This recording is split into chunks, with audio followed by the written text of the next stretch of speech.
One Kawan TV1. Assalamualaikum warahmatullahi wabarakatuh.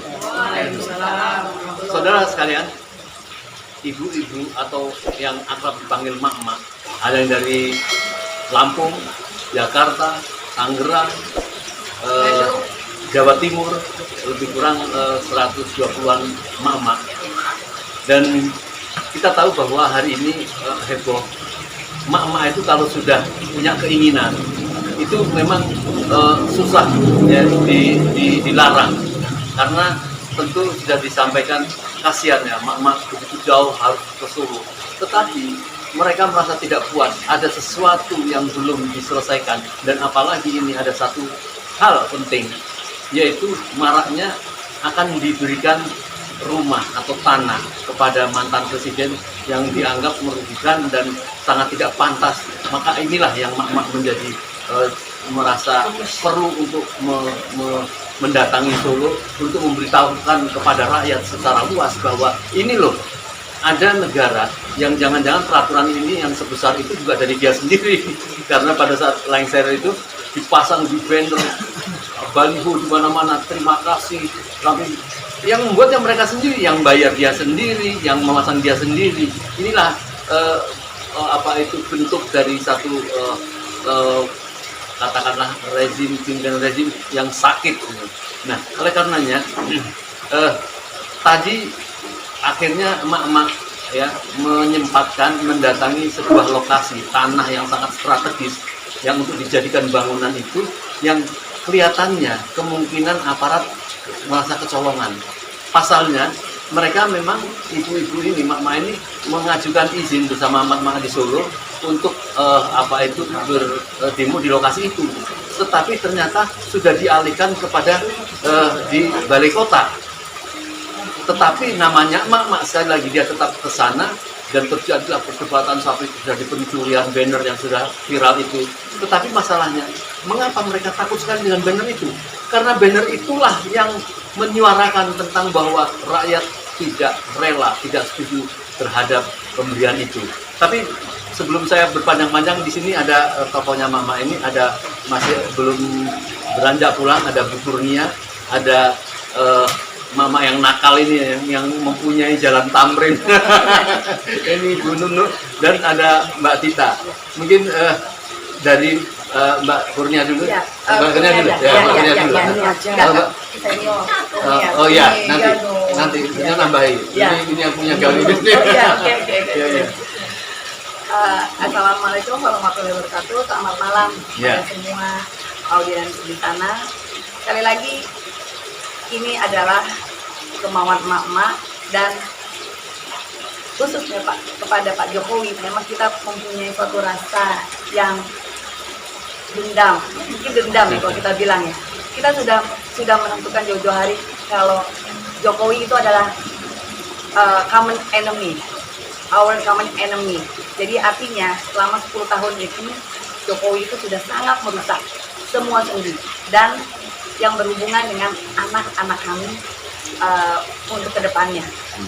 Kedatangan kami di sini memang untuk menolak pemberian tanah 1,2 hektar dan uang santunan insentif 75 juta per bulan untuk Pak Jokowi, yang kami itu masih menuntut loh Pak, pertanggungjawabannya Bapak loh.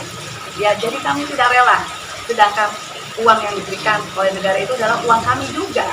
Bapak meninggalkan warisan hutang kepada kami, tapi kami harus membayar Bapak. Itu logikanya ada di mana menurut saya. Makanya kami memang dengan tekad yang kuat, kami harus mencoba maju, dan ini bukan yang pertama dan yang terakhir. Kami akan kesini terus. Ingat, di kami adalah mak-mak itu. Sekali kita punya satu tujuan, kita akan terus sampai berhasil. Ya, baik. Sebentar itu, pemirsa sekalian, kita ketahui bahwa Colomadu itu ada sebuah tempat yang sangat strategis, di mana itu melewati orang kalau ke Solo, ke airport internasional yang hampir berdekatan dengan sebuah hotel mewah bernama Lorin. Disitulah yang nanti nampaknya akan dibangun bangunan mewah supaya orang mengenang, oh inilah bekas rumah mantan presiden yang yang tentu sekarang ini menjadi masalah. Kepada Bu Kurnia, apa alasan kira-kira emak-emak itu merasa tidak rela terhadap pemberian bidang tanah itu, Bu Kurnia? Nah, maaf Faraun. Bismillahirrahmanirrahim. Assalamualaikum warahmatullahi wabarakatuh. Waalaikumsalam. Nah, pemirsa yang kami cintai, ya kami merasa harus ya mengedukasi masyarakat bahwa pada dasarnya memang sudah berdiri sebentar lagi sebuah bangunan yang diperkirakan akan selesai tahun 2025, sebuah rumah di atas bangunan di Colomandu yang nilainya itu hampir 100 miliar. Dan ini merupakan keputusan dari Permenq nomor 120 garis miring PMK.02/2022 ya, di mana tadinya setiap aturan ini kan sudah mengalami perubahan, Pak. Maksimal hanya 20 miliar. Kalau sekarang itu seperti yang sudah disampaikan oleh Permenq tersebut gitu. Nah, tapi jalannya kan terlalu jauh ya. Tapi itu bukan masalah. Yang masalah begini, Pak, bahwa setiap presiden dan wakil presiden yang telah menyelesaikan masa kerjanya itu atau masa baktinya dengan cara yang terhormat, ya dihentikan secara terhormat, itu memang akan diberikan rumah dan tanah serta kelengkapannya. Tapi kita harus teliti terhormat. Terhormat itu mengandung kata-kata bahwa beliau dalam menjalankan tugasnya itu tidak terdapat suatu katakanlah kerugian bagi masyarakat ya. Kerugian yang dimaksud adalah harus saya katakan Jokowi dalam 10 tahun atau 2 periode ini telah meninggalkan banyak luka bagi masyarakat. Dan terutama kesan sederhana itu sebenarnya totally sudah hancur ya dengan kondisi kehidupan di akhir-akhir ini. Misalnya anaknya yang naik pesawat jet ya kan, kemudian istrinya yang sudah tidak lagi tampil sederhana seperti dulu begitu, atau diri dia sendiri dan serta keinginan-keinginan dia. Tapi lebih utama lagi, kita harus mengaudit kekayaannya dahulu, melihat dari mana asal kekayaan tersebut. Nah, kemudian setiap perbuatan-perbuatan hukum baik itu pidana umum maupun pidana politik yang dilakukan dan yang menjadi sorotan adalah pengkhianatan kepada NKRI. Mungkin yang saya katakan ini serius ya Pak, dan memang serius ya kan. Nah, kita tidak terbiasa untuk menyatakan kebenaran itu karena pada hari-hari ini Pak, orang memilih untuk aman, orang tidak membicarakannya sehingga akhirnya negara ini dikaruniai oleh Tuhan itu emak-emak. Saya sebenarnya kadang terpana, kenapa harus kami, saya 52 tahun hari ini, tapi kami memboyong ibu-ibu umur 75 tadi, bahkan sebenarnya Mbak Menuk, catatannya ada juga yang umur 80, tapi lumayan awet muda begitu, untuk hadir bersama kami. Kemana sebenarnya anak mahasiswa kami, kemana pemuda-pemuda kami, kemana bapak-bapak kami juga termasuk Om Lim ya, yang harusnya berjuang dalam hal ini. Artinya, jika dia berhenti secara terhormat, silahkan kasihkan Colomandu. Memang sudah wajar, ya kan? Walaupun ya nggak wajar juga kalau terus mengalami perubahan lalu dinaikkan harganya. Dan ditandatangani. Iya, dia menandatangani di wilayah Jakarta 1.500 meter persegi.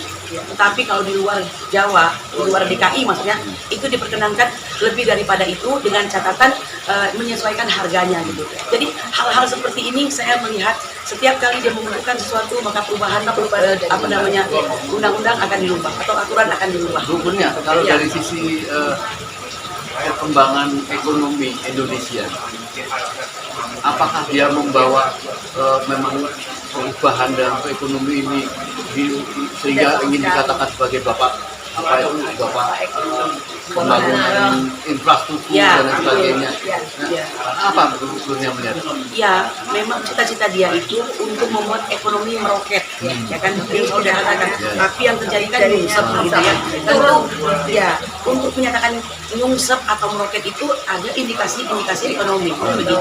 Dan kita sudah tahu, Pak. Iya, dan kita melihat Pak, semakin banyak orang miskin. Ya, angka orang kelaparan, ya kan? Dan pada hari ini bagaimana dengan calon-calon orang yang nonjok atau tidak mempunyai pekerjaan, hutang kita semakin menggunung yang dia tinggalkan ini begitu. Nah, belum lagi bukankah kita tahu harusnya APBN daripada Bapak Prabowo itu kan sudah boleh dibilang bolong gitu Pak, 600 gitu ya. Makanya kita akan sangat khawatir apakah benar Pak Prabowo tadi yang mengatakan kalau perlu sekolah gratis, rumah sakit gratis, transportasi gratis. Saya yakin agak sulit untuk bisa direalisasikan. Jadi ada kaitannya demo terhadap pemberian itu karena ketimpangan apa yang iya betul sekali. Jadi dan lagi pula Pak, kita ini dalam kondisi yang susah ya kan. Harusnya janganlah berfoya-foya seperti tidak mengerti perasaan orang kecil gitu ya. Saya mengambil contoh Pak, seorang legislator Swedia itu mengatakan bahwa mereka adalah sama seperti rakyat biasa, sehingga mereka tidak perlu dikasihkan sesuatu yang membuat mereka berbeda dengan rakyat biasa. Ya, jadi itu seperti anggota Sosial Demokrat kalau nggak salah ya. Ketika mereka lepas dari jabatannya biasa aja tuh Pak, nggak perlu dikawal ke rumahnya dengan menggunakan 6 pesawat tempur misalnya begitu Pak. Sementara kepala staf itu mendampingi semua, nggak ada ya Pak. Baru kali ini terjadi. Termasuk Presiden Soeharto pun pulangnya pulang saja begitu Pak. Ya kan, walaupun kita tahu dia turun dengan suatu kondisi tertentu gitu ya. Pak Soekarno juga begitu. Coba lihat video-video lama dengan menggunakan kaos oblong dan wartawan mengitari dia dan dengan cerutu Jadi khasnya. apa yang dilakukan dia itu Saya sangat melihat memuakkan. diglori-glorikan dan itu menguatkan. Iya. Tidak sama sekali bersimpati. Makanya mohon maaf ya, Om Lim, saya mengatakan tadi kepada Bapak Polisi ya, Anda dapat apa dengan membela sedemikian rupa dan represif kepada emak-emak? Ini kita merasa loh, apa sih kok aparat pada hari ini itu hampir sama persis dan tidak ada perubahan. Setiap orang yang berseberangan dengan pemerintah dilihat sebagai musuh.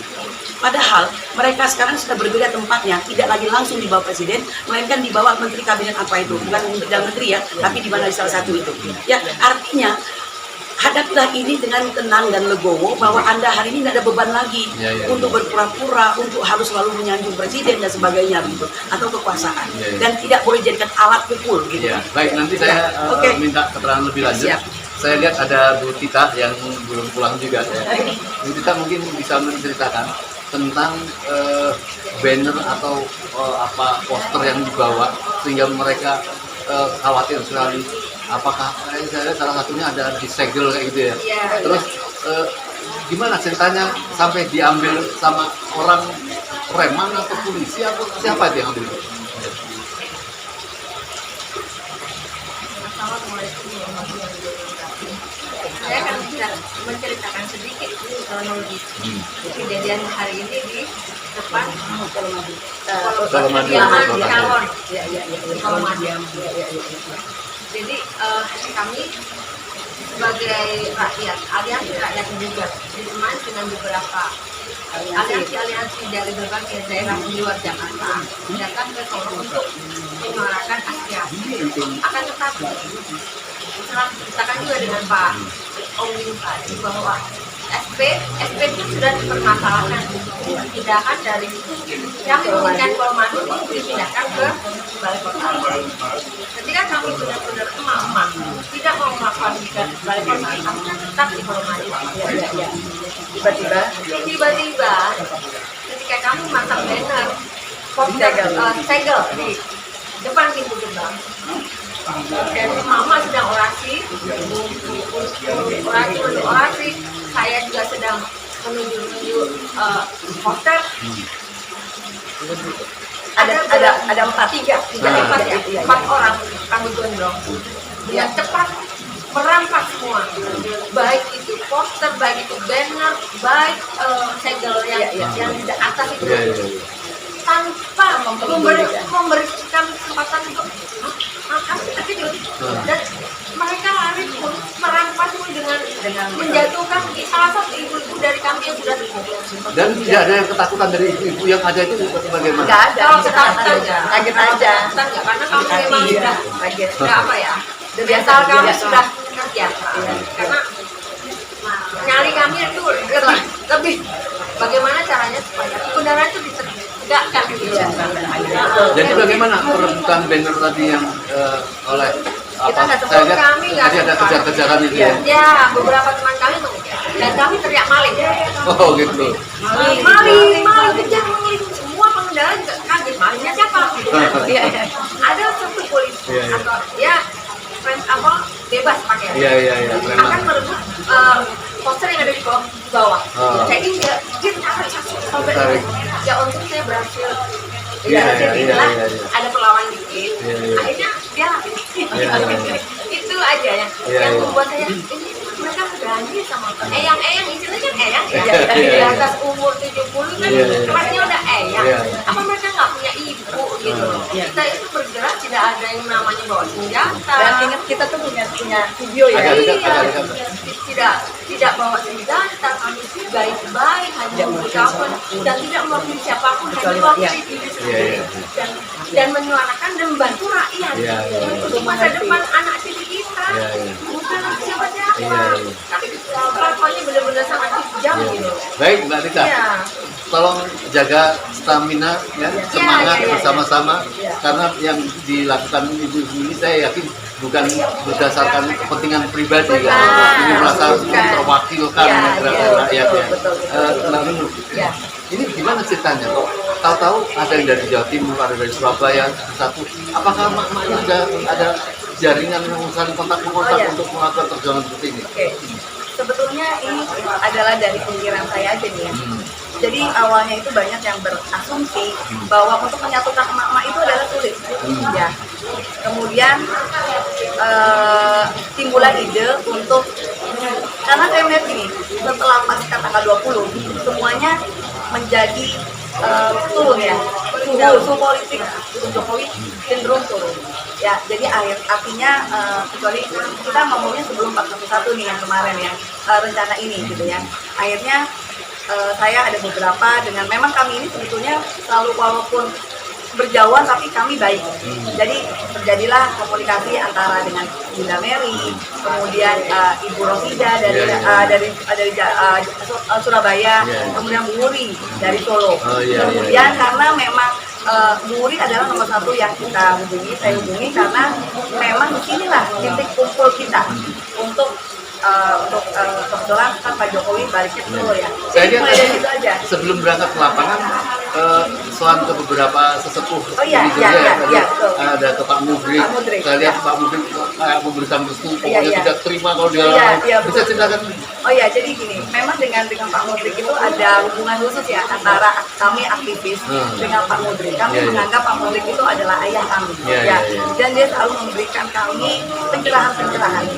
Dan karena terus terang kami ini bukannya aktivis murni, tapi kami adalah asli ibu-ibu. Iya. Ya, kami akhirnya sebetulnya kami ini belajar otodidak dan salah satunya kami dapati dari dari Pak Mudrik.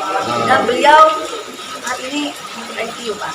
Iya, iya, Ya, iya. jadi semoga ya begini ya. Ya, Dan begitu semoga- semangatnya ya. Betul. Ya, ya. Betul. Tapi saya kira ada juga yang menjadikan ibu itu menjadi hero gitu ya. Iya. Yaitu Jokowi. Betul. Karena dengan dialah kemudian terpanggil. Betul. Jadi gini loh Pak. Jadi- Jadi gini ya Om ini ya. Dengan Pak Jokowi, dengan Jokowi sama 10 tahun jadi presiden ya. Kami tidak merasakan apa Ya, yang yang dihasilkan sih, ya kan? Ya. Infrastruktur, Pak, banyak loh dari rakyat kita tuh yang hanya naik motor. Apakah mereka bisa menikmati tol? Ya. Tapi tetap mereka harus membayar utang Ya, dengan ya. melalui pajak. Kemudian ekonomi itu dengan nepotismenya, ekonomi itu hanya berputar di atas. Banyaknya korupsi-korupsi yang tidak terungkap. Jadi yang diinginkan, yang dituntut adalah dia sudah tidak membahagiakan, Sudah tidak mengambil harta membahagiakan, rakyat, mengambil harta memberikan rakyat. pajak lebih Iya, tinggi, dan, itu yang tentu. dan kurang ajarnya dia kagak sadar Pak, kagak sadar. Jadi artinya dia tidak tahu kalau dia itu salah atau bagaimana ya, udah nggak tahu malu atau bagaimana. Jadi kita melihat tingkah keluarganya segala macam gitu ya. Karena aku pikir undang-undang gratifikasi itu masih ada kan sebenarnya. Oh masih ada kan undang-undang gratifikasi ya. Karena anak-anaknya kan flexing sana, Iya, flexing sini iya, ya. iya. Ya, begitulah. Ya, ya. Jadi Baik. inilah yang ya. ya. Berikutnya, ini yang terakhir nih ya, nanti komen Iya, iya. sedikit-sedikit. Kita tahu bahwa apa yang membuat apa itu ketidakpuasan dan rasa mantel kita kepada presiden yang tidak ada rasa kasih sayang pada rakyat, Ya. yang ada merugikan, Ya. sekarang sudah tidak ada. Boleh dikatakan sudah menjadi zombie gitu. Ya. Ya. Tetapi kan apa yang dikhawatirkan dulunya atau apa yang mesti harus dituntut kepada orang yang semacam itu? Jokowi pada hari ini telah menjadi zombie, enggak juga Pak. Oh, enggak, ya. ya. Jadi sebenarnya yang terjadi itu adalah bahwa beliau ini punya sifat cawe-cawe forever, dan kita sedang merasakan cawe-cawe itu terus berkelanjutan. Ya, sebenarnya kalau boleh saya menyampaikan, kami menanam harapan kepada Bapak Prabowo, ya, bahwa saya beberapa kali mengatakan saya tidak pilih beliau, tapi Indonesia harus ada pemimpin dan patut kita mendukung Pak Prabowo. Saya ingin Pak Prabowo tampil lebih percaya diri karena beliau memang memiliki semua kelengkapan sebagai pemimpin. sehingga dia tidak membutuhkan kok nasihat-nasihat dari orang yang gagal memimpin bangsa ini. Oleh karena itu kami ingin beliau memikirkan perasaan kami bahwa pemilihan umum yang lalu itu adalah radical break, jadi pemimpin yang buruk itu berhenti, maka pemimpin yang baik itu harus muncul untuk menggantikan semua hal-hal yang tidak didapatkan di pemerintahan yang buruk itu. Ya, ini sangat berbahaya Pak kalau seandainya dilanjutkan, dan kerja keras beliau ini akan sangat berat sekali. Ya, sangat berat sekali. Akan tapi nggak ada yang nggak mungkin asalkan berani mengatakan say goodbye to the bad thing that ever happened in the Apa yang past. dilihat dari masyarakat sehingga berharapan besar pada Pak Prabowo? Apakah tercermin dari pidato-pidatonya? Ya, Apakah bagaimana melihat secara keseluruhan kalian menjawab tentang apakah dia ini melanjutkan Iya. atau berharapan untuk bisa melakukan perubahan? Iya. Pak Omli, Nah, 2 periode yang lalu kami ini Mbak Menu, Mbak Dita ini ada daihatnya beliau.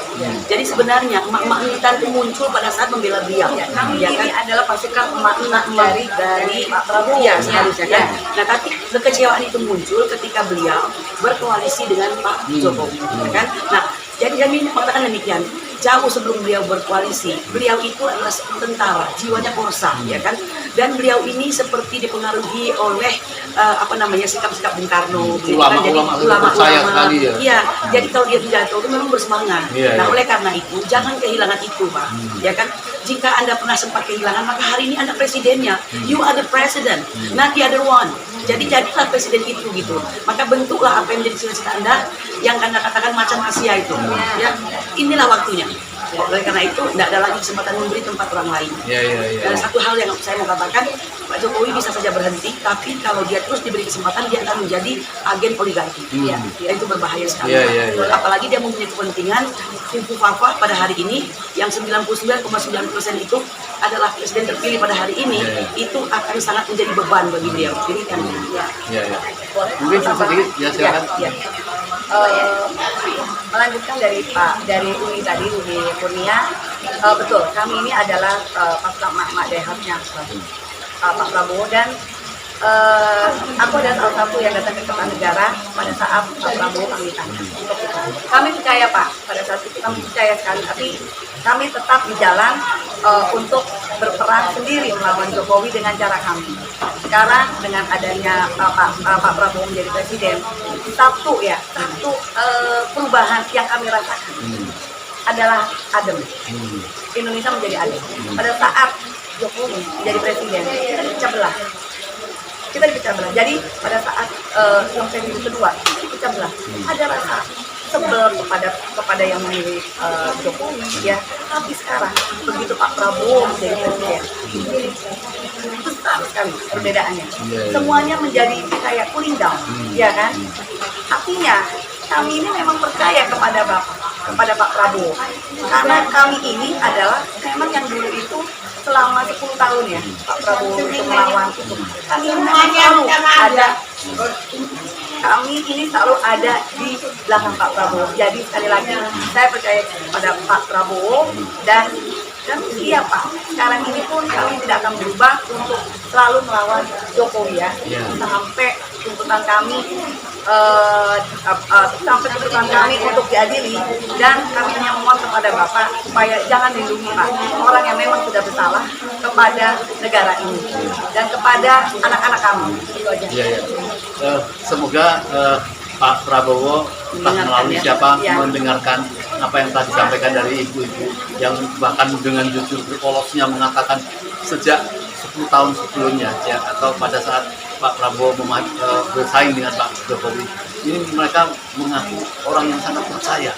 Oleh karenanya, insya Allah yakin Pak Prabowo akan menjaga kepercayaan para emak-emak ini, dan tentunya mereka rasanya tidak rela, bukan tidak rela melihat Pak Prabowo berkasih sayang, tolong menolong dengan Jokowi secara manusiawi, bukan, tetapi tidak ingin Pak Prabowo mencampur adukan antara kebatilan dengan kebenaran, ya, bahwa tentang IKN itu Pak Prabowo sudah menegaskan saya tidak akan mengembangkan di sana, itu melegakan hati rakyat.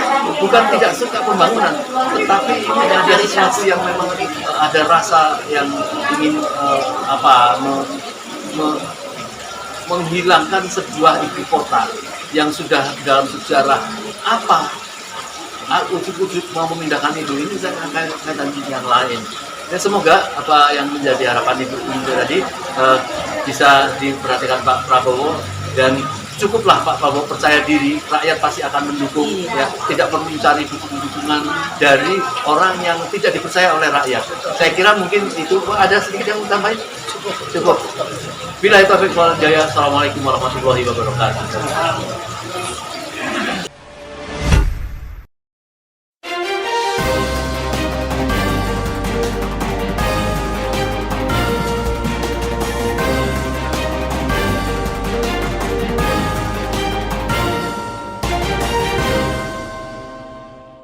One K1 TV1